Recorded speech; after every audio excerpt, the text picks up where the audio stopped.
시청자 여러분 안녕하십니까. 뉴스7의 김용우입니다. 펄펄 끓던 날씨가 끝날 것 같지 않더니 이제는 아침 저녁으로는 확연히 가을로 접어들었다는 것을 느낄 수 있습니다. 다음 주면 우리 최대 명절 추석입니다. 연휴가 길어 미리 벌초도 하고 성묘도 하면서 추석 맞이를 준비하는 모습이 눈에 많이 띄었습니다. 추석을 앞둔 주말 모습 이심철 기자가 담았습니다.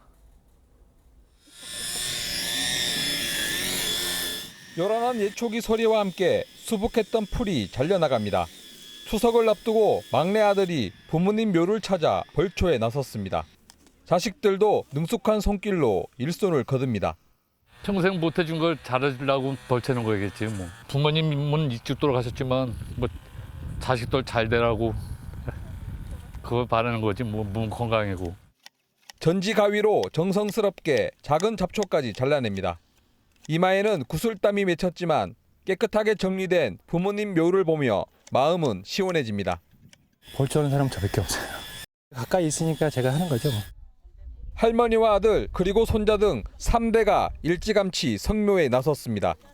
정성스럽게 음식을 차려놓고 예를 갖추며 조상의 음덕을 기립니다. 자주 찾아 돌보지 못하는 마음은 죄송할 따름입니다. 요새는 꿈에도 안 보이더라. 한번 보이더만. 또 설에 또 올게. 국립영천호국원 등 추모공원과 공동묘지 등에는 평소 주말보다 많은 성묘객들의 발길이 이어졌습니다. 또 전국 곳곳의 전통시장에도 시민들의 발걸음이 이어지며 모처럼 활기를 띠었습니다.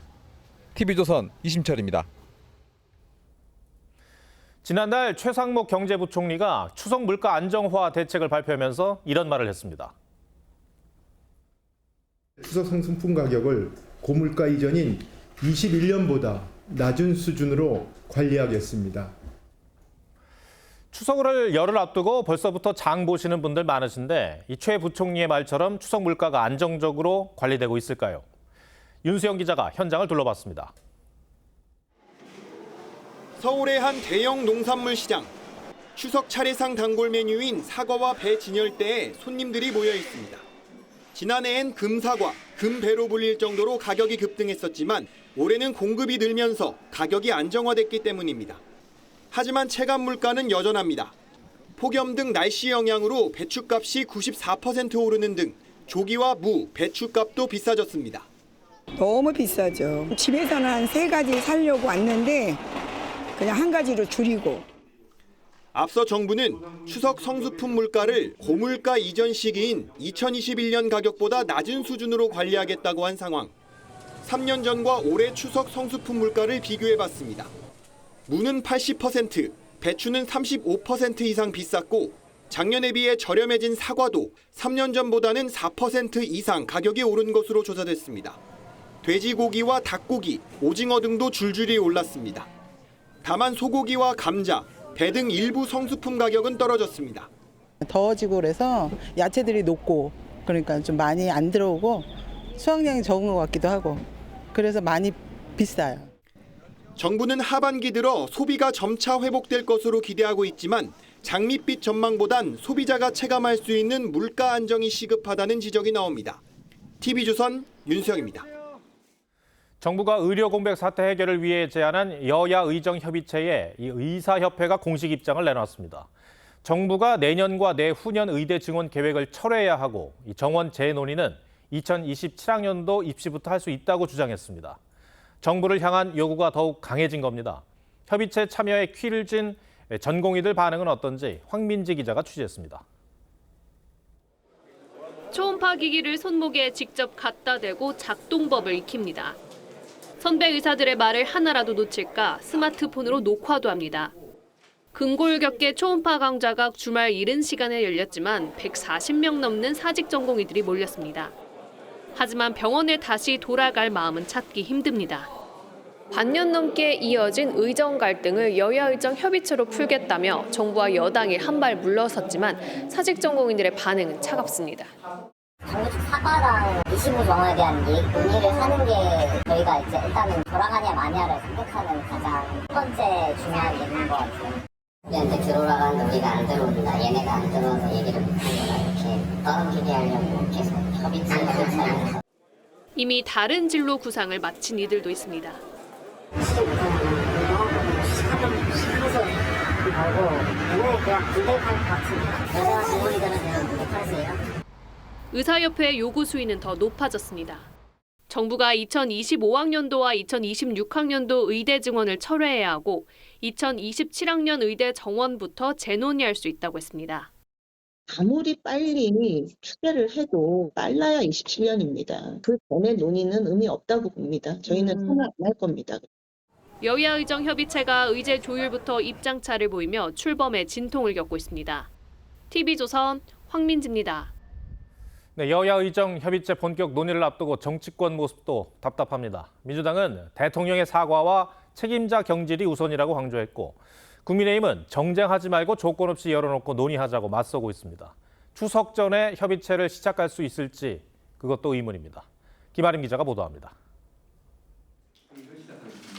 여당은 의료계의 2025년과 2026년 의대 증원 백지화와 2027년 원점 검토 제안과 관련해 내일부터 2025년 수시 원서 접수가 시작되는 만큼 새로운 혼란을 줄 수 있다고 했습니다. 다만 2026년부터는 열어놓고 논의해보자는 입장입니다. 수시 원서 접수가 시작이 되는데 지금 시점에 새로운 혼란을 초래하는 것은 바람직하지 않다. 민주당은 지난 여야 대표 회담에서 2025년 증원 조정을 하지 않는 방향에 공감한 바 있지만 일각에서 조정 필요성을 제기하는 목소리가 나오고 있습니다. 25년도 정원의 규모도 논의해서 굳이 배제할 필요는 없을 것이다. 민주당은 정책 실패를 인정해야 한다며 연일 대통령 사과와 장차관 경질도 강조했습니다. 여야 의정 협의체의 테이블을 만드는 것은 정부와 여당의 역할입니다. 하는 선언만 가지고는 구성이 되겠냐라는 걱정은 있습니다.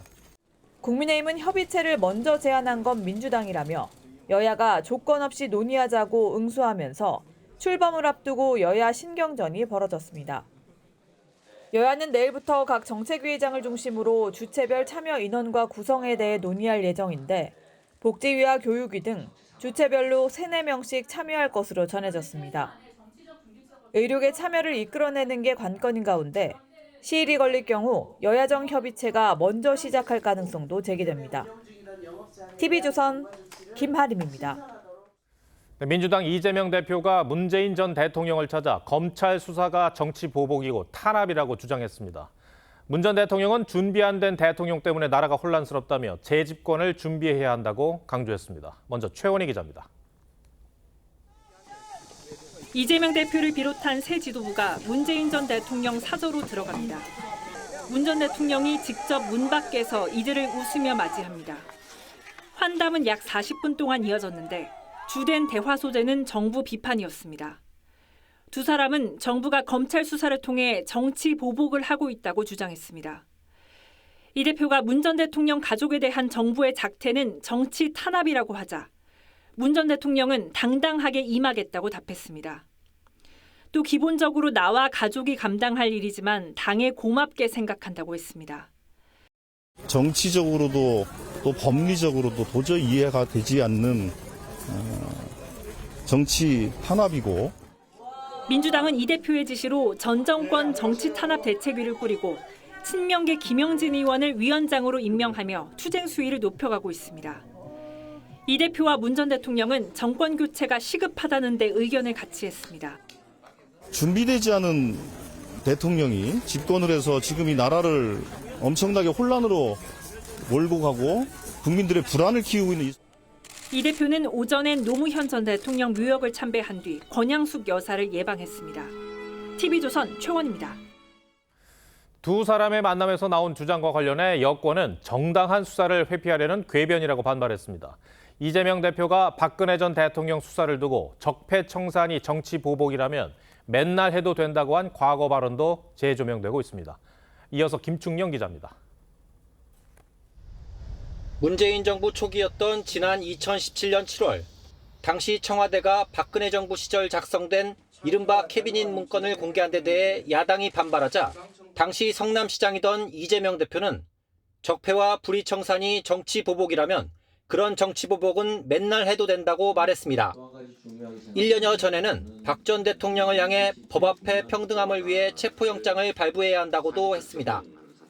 국민의힘은 이 같은 언급을 했던 이 대표가 정치보복이라고 언급한 건 어불성설이라고 비판했습니다. 오늘 만남은 야권의 정치 세력화로 검찰 수사와 재판에 영향을 미치겠다는 노골적인 의도가 담긴 꼼수 회동입니다. 준비 안 된 대통령이 집권해 나라가 혼란스럽다고 한 문 전 대통령의 발언에 대해선 적반하장이라고 했습니다. 문재인 정권 5년이 남긴 안보 불안, 집값 폭등, 에너지 위기 등을 떠올린다면 누가 준비 안 된 대통령인지 확실히 알 수 있습니다. 공직선거법 위반 사건 선고 공판이 한 달 앞으로 다가온 이 대표와 검찰 수사가 임박한 문 전 대통령이 일종의 방탄 품앗이를 하고 있다는 지적도 제기했습니다. TV조선 김충령입니다. 문재인 전 대통령의 부인 김정숙 여사가 지인을 통해 딸 다혜 씨에게 5천만 원을 송금한 사실이 검찰 수사를 통해 드러나자 문 전 대통령 측은 극우 시위대 때문에 은행에 갈 수 없는 상황이라 지인에게 송금을 부탁한 것이란 취지로 해명했죠. 이를 놓고 현금 5천만 원이 어디서 난 건지 금융실명제를 위반한 건 아닌지 논란이 일고 있습니다. 황병준 기자가 취재했습니다.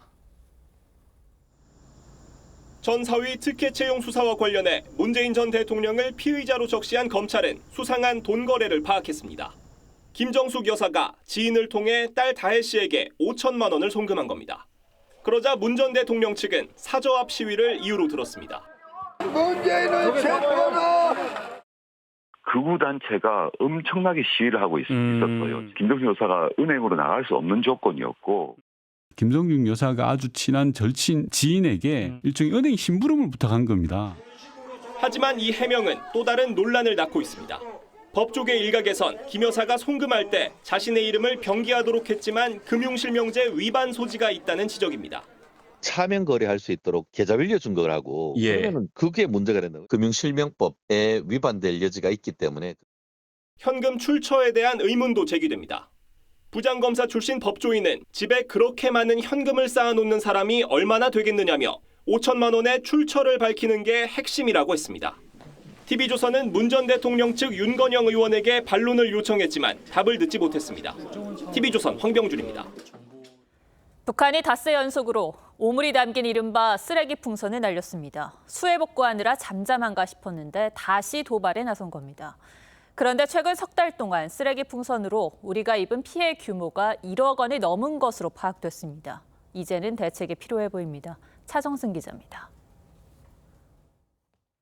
덩치 큰 성인 남성보다도 더 크고 넓은 대형 풍선에 속이 꽉 찬 검은 비닐들이 한가득 담겼습니다. 검은 비닐을 열어보니 구겨진 페트병 등 쓰레기 더미가 쏟아져 나옵니다. 북한은 어젯밤 이런 쓰레기가 담긴 오물풍선 200여 개를 날렸고 오늘 아침 9시부터 120여 개를 추가로 살포했습니다. 북한은 최근 닷새 동안 하루도 쉬지 않고 총 6차례 쓰레기 살포 도발에 나섰습니다. 1250여 개 풍선 중에 우리 지역에 떨어진 건 430여 개로 파악됩니다.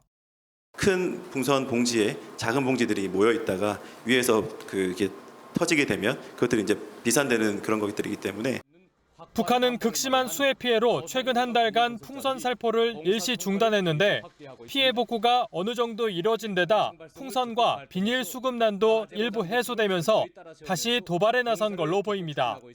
극심한 어려움이 결국은 김정은의 실정 때문인데 그 원망이 북한 정권으로 다가오는 것을 차단하고 책임을 대한민국으로 전가시키려고 하는 그런 불순한 의도.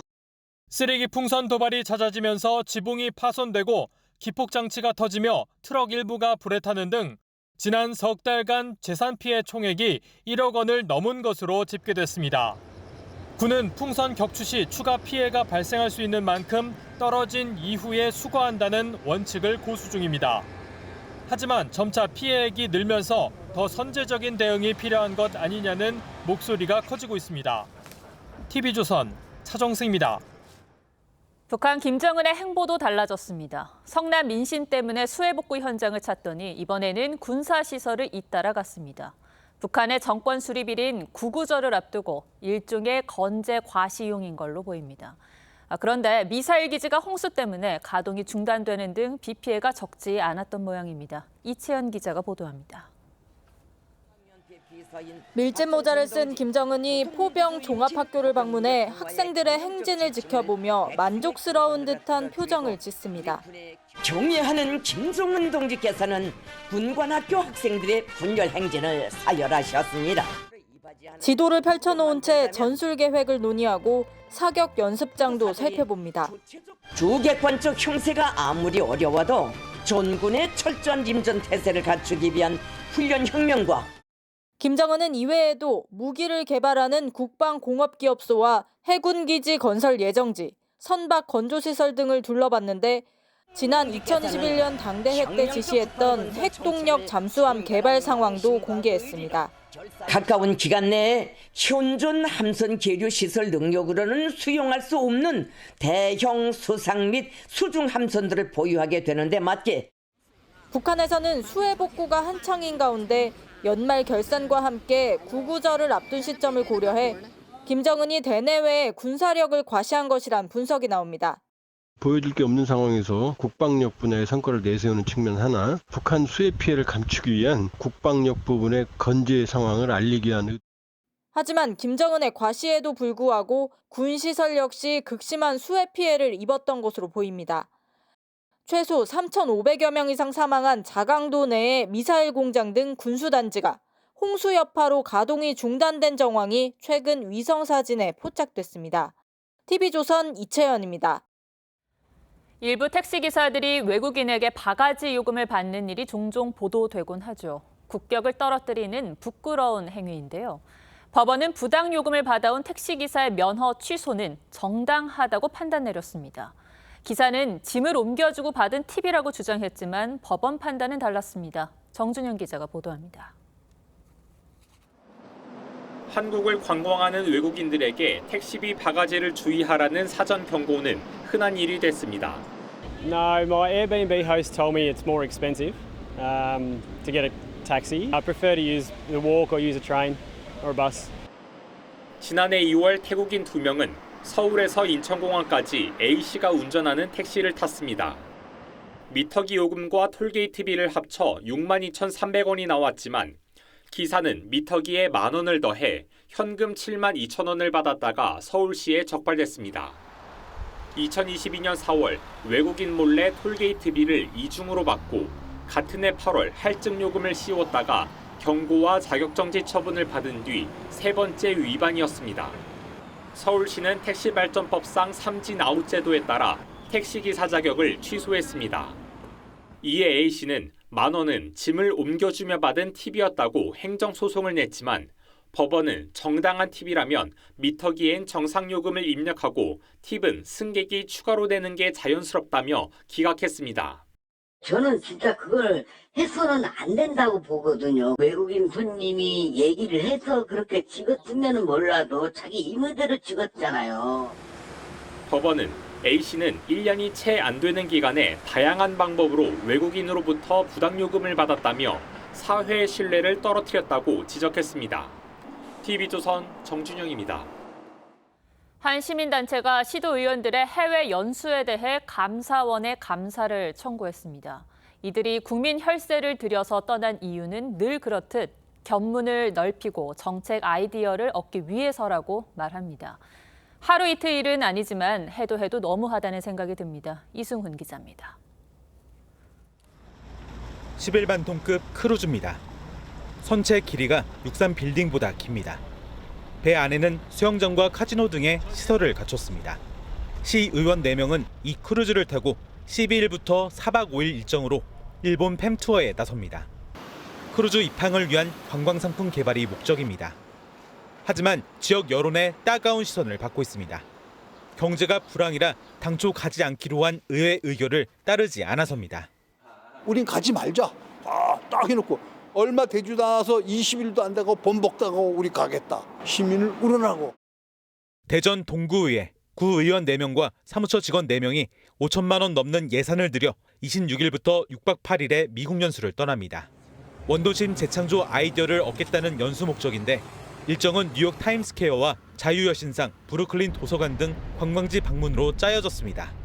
동료 의원조차 납득하지 못합니다. 적절하지 않다라고 얘기해서 군대 안에서라도 우리가 좀 제대로 연수를 갔다 오고 배우고.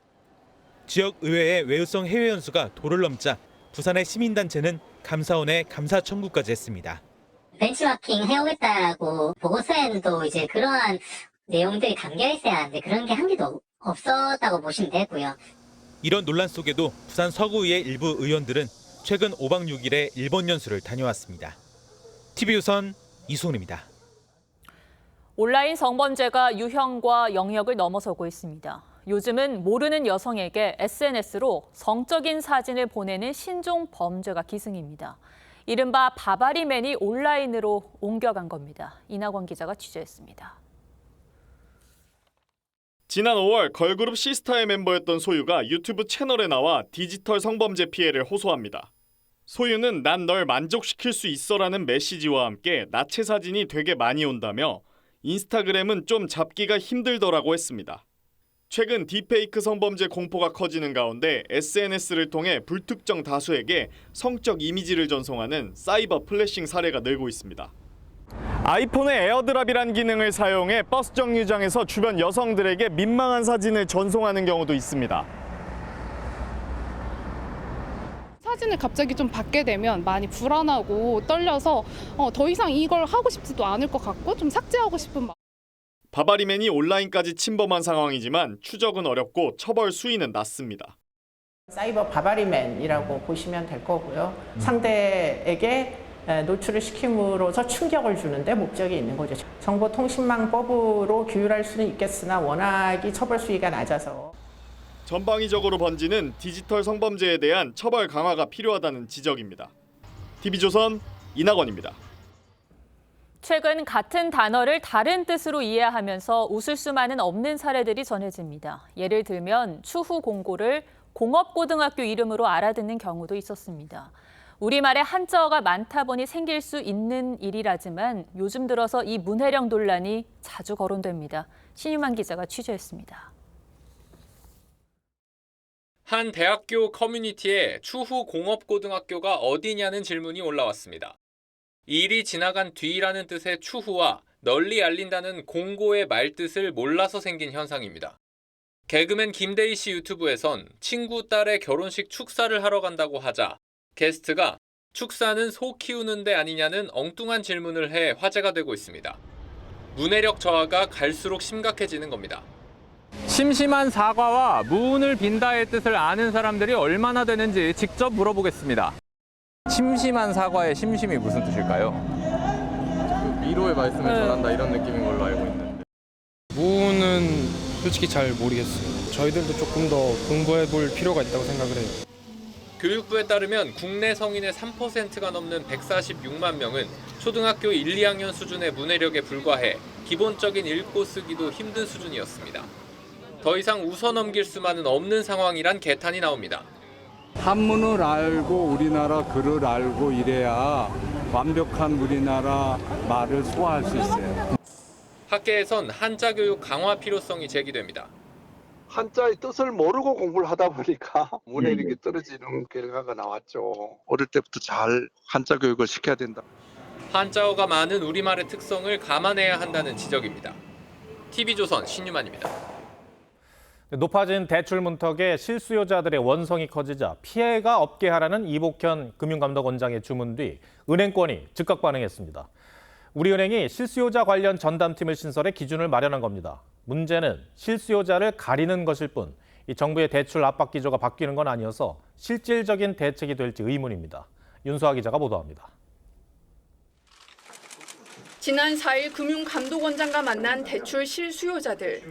정부 규제로 은행에서 대출 받기가 까다로워졌다며 불만을 쏟아냅니다. 자녀 결혼하는 데 있어서 대출을 받으려고 하는데 제가 일가구 주택인데 그 대출을 규제하다 보니까 그걸 좀 풀어주면 안 되겠냐는 말씀을 드렸습니다. 앞으로 실수요자들의 이런 고충은 사라질 것으로 보입니다.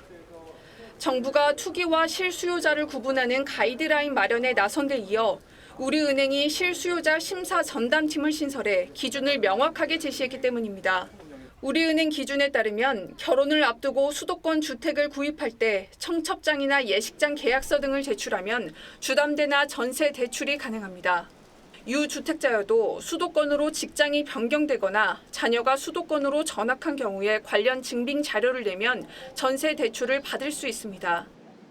은행권에서 실수요자에 한해 예외 사항을 두긴 했지만 가계 대출을 조이는 큰 흐름은 계속될 전망입니다. 은행들이 주담대를 압박하자 신용 대출로 쏠리고 있기 때문입니다. 실제로 5대 시중은행의 신용대출 잔액은 최근 한 주간 4,759억 원이 늘었습니다. 지난 한 달간 약 8,500억 원이 증가했는데 그 절반 이상이 일주일도 채 안 돼 불어난 겁니다. 이에 금융당국은 신용대출을 조이는 방안을 검토하고 있습니다. 가계대출을 둘러싼 압박이 커지는 가운데 오는 10일 예정된 은행장 간담회에서 어떤 추가 대책이 나올지 관심이 쏠립니다. TV조선 윤서입니다. 네, 이 같은 강한 대출 규제에도 서울 강남 지역에선 신고가 거래가 속출하고 있습니다. 자금 여력이 충분한 수요자들이 몰리다 보니 대출 없이도 집을 살 수 있는 겁니다. 정반대 현상이 나타나는 지역도 있어 양극화는 더 심해지는 모습입니다. 계속해서 송병철 기자입니다. 지난해 준공된 서울 서초구의 한 신축 아파트입니다. 지난 6월 전용 면적 84제곱미터가 49억 8천만 원에 거래됐는데 7월 55억 원에 팔리며 최고가를 기록했습니다. 한 달 만에 5억 원 넘게 오른 겁니다. 호가만 해서 부풀리기만 하니까 별로 기분 안 좋아요. 막 집값 올라가는 것도 싫어요. 세금만 나오고. 서울 아파트의 신고가 거래는 넉 달 연속 증가세입니다. 강남구가 35%로 가장 높았고 서초구와 용산구 등도 전체 평균을 크게 웃돌았습니다. 자금 여력이 있다 보니 매수세가 이어지는 겁니다. 대출 규제가 주로 되는 게 아니니까 대출 규제를 하는 거는요 없는 사람들 막겠다는 생각할게요. 하지만 중저가 지역은 분위기가 다릅니다. 신고가 비중으로 보면 금천구와 강북구, 노원구 등은 전체 평균을 크게 밑돌았습니다. 서울 입성 문턱이 그나마 낮은 곳들이지만 대출 규제가 강화되면서 거래가 끊긴 겁니다. 집을 가져야 하는 그런 계층은 대출 규제로 인해서 오히려 기회를 상실하는 그런 역효과가 난다고 이제 생각을 하는 거예요. 정부의 대출 규제로 부동산 양극화가 더 심화될 거란 우려가 나오는 가운데 인위적인 규제보다 공급 확대를 통한 시장 안정화를 꾀해야 한다는 지적이 나옵니다. TV조선 송병철입니다.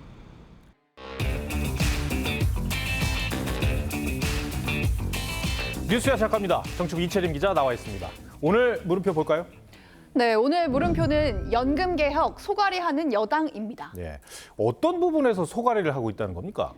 네, 여당은 지난주에 이 정부가 연금 개혁안 발표를 한 이후에 기자회견을 열고 이 개혁안을 환영한다는 입장을 밝혔습니다. 그런데 이면에는 이 정부안의 발표 시점과 내용을 두고 불만이 있었던 것으로 뒤늦게 전해졌습니다. 정부안 발표를 하루 앞둔 지난주 화요일 늦은 오후에 이 내용을 설명하기 위해서 국회를 찾은 보건복지부 1차관에게 여당 내 연금개혁특위 위원들이 이제 와서 가져오면 어떡하냐, 안을 다 정해놓고 오면 무슨 의미가 있냐, 이렇게 불만을 토로한 걸로 알려진 건데요.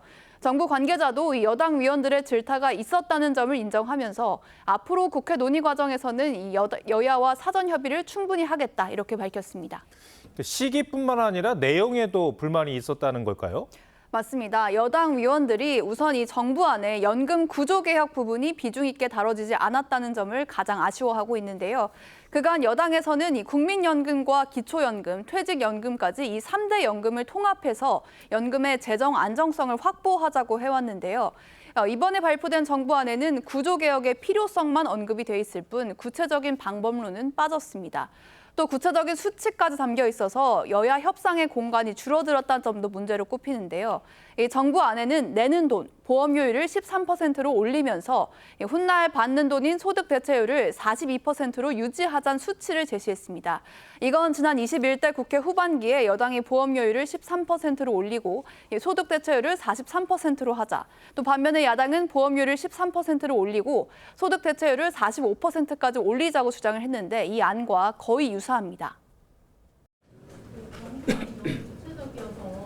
여당하고 야당이 이렇게 협의할 여지가 없다는 목소리도 있는데 좀 구체적인 것에 대한 불만은 있습니다. 정부안은 정부안이고 이 최종 결정 권한은 우리 입법 사항이기 때문에 국회에 있는 것입니다. 정부는 논의를 위한 출발점을 제시했다 이렇게 보고 있고 여당과 야당 간에 충분한 수기가 필요한 사항입니다. 그러니까 어쨌든 국회에서 논의를 해서 이 정부 안의 아쉬운 부분을 좀 교정해 보겠다 이런 말로 들리네요. 네, 그렇게 해석할 수 있을 것 같습니다. 그런데 또 다른 문제는 야당이 논의 테이블에 나올 기미조차 보이지 않는다는 겁니다. 여당이 국회 특위를 빨리 만들어서 논의를 시작하자 이런 입장인 반면에 민주당에서는 보건복지위 차원에서 살펴보자고 맞서고 있습니다.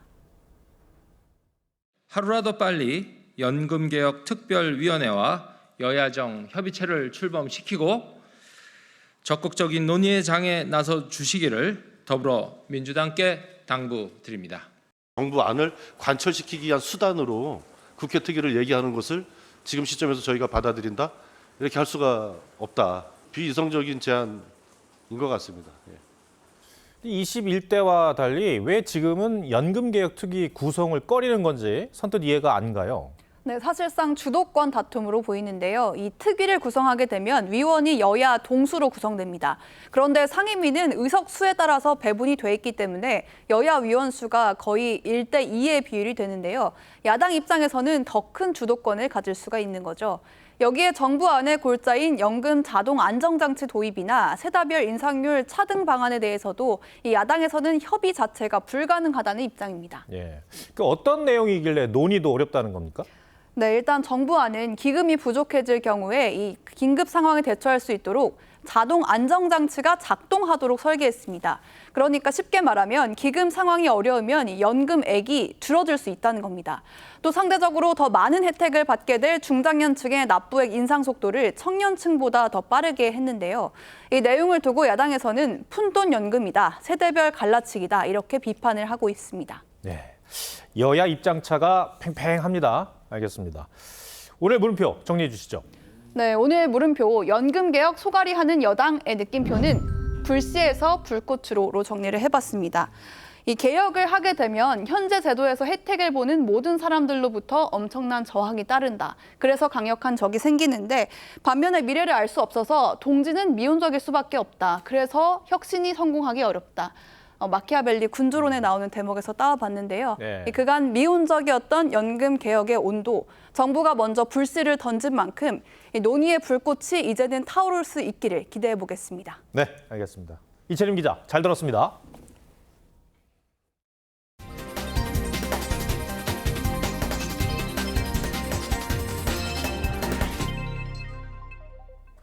네, 국내 발달 장애인으로 구성된 하트하트 오케스트라가 패럴림픽을 맞아 프랑스 파리에서 공연을 펼쳤습니다. 객석 1000석이 가득 찼고 공연 내내 뜨거운 박수가 쏟아졌다고 합니다. 박소영 기자입니다. 긴장한 표정의 단원들이 지휘자와 눈을 맞춥니다. 빠른 템포와 화려한 편성을 자랑하는 비제의 카르멘 서곡. 몰입의 시간이 끝나자 1000석을 가득 채운 객석에서 힘찬 박수가 터져 나옵니다. 연주자 전원이 발달장애인인 하트하트 오케스트라가 프랑스 파리에서 특별한 콘서트를 열었습니다. 공연장인 살가보홀은 프랑스 대표 작곡가 드뷔시와 라벨의 작품이 초연되고 파블로 카잘스 같은 전설적 거장이 연주한 곳. 단원들은 이 무대를 위해 수천 시간을 훈련했습니다. 다 매진이었는데 꽉 찼더라고요. 연주를 잘 해보니까 관객들이 박수도 많이 받았고 너무 기뻤어요. 앙코르 곡으로 연주한 프랑스 가수 에디트 피아프의 장밋빛 인생은 현지 관객들로부터 특히 큰 호응을 받았습니다. C'était un magnifique concert, très émouvant et très enthousiasmant également de voir tous ces jeunes musiciens atteints de handicap et d'avoir la capacité d'interpréter de telle musique. Je trouve ça très très émouvant, très touchant. 하트하트 오케스트라는 사회복지법인 하트하트 재단이 2006년 창단한 오케스트라로 미국 카네기홀 공연을 포함해 총 1200회가량 무대에 섰습니다. 이들의 목표는 장애와 장애인에 대한 편견을 허무는 겁니다. TV조선 박소영입니다.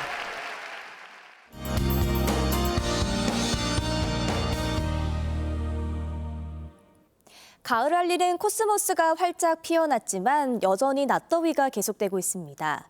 오늘 수도권과 충청, 경북 내륙에 폭염주의보가 다시 내려졌고 특히 곡성과 진주에는 폭염경보가 발효됐습니다. 오늘 밤 곳곳에서 열대 현상이 나타나겠습니다. 한편 대기 불안정으로 인해 소나기 소식이 잦겠는데요. 내일 새벽까지 남부와 제주에 5에서 40, 최대 60mm의 소나기가 예상됩니다. 내일 오후에도 소나기가 내리겠습니다.